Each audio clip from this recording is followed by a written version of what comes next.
I was having headaches and chronic sinus infections, and I couldn't breathe.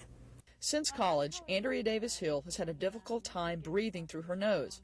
She was diagnosed with an obstruction in her nasal airway. The nose certainly is our primary means of breathing. Certainly a lot of people do mouth breathe, but it's not as efficient or as effective as breathing through the nose.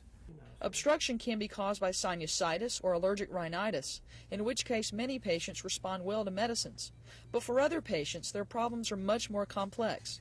Dr. Art Cox, a facial plastic surgeon at UAB, examines all of the underlying structures of the nose in order to reach a diagnosis.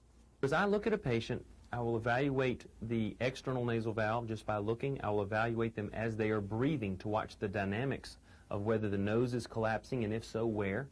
I will look inside the nose and evaluate whether the mucosa is quite swollen or whether it's actually a physical obstruction.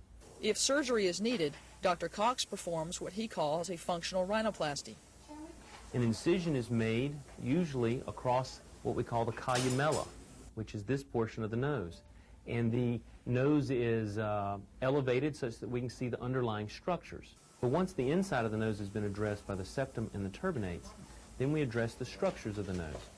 After surgery, patients usually find themselves breathing better within a few weeks. Andrea Davis Hill was diagnosed with a deviated septum. After surgery, most of her problems went away. I don't have the chronic sinusitis, and I don't have the chronic sinus headaches. For UAB Broadcast News, this is Andrea Reber reporting.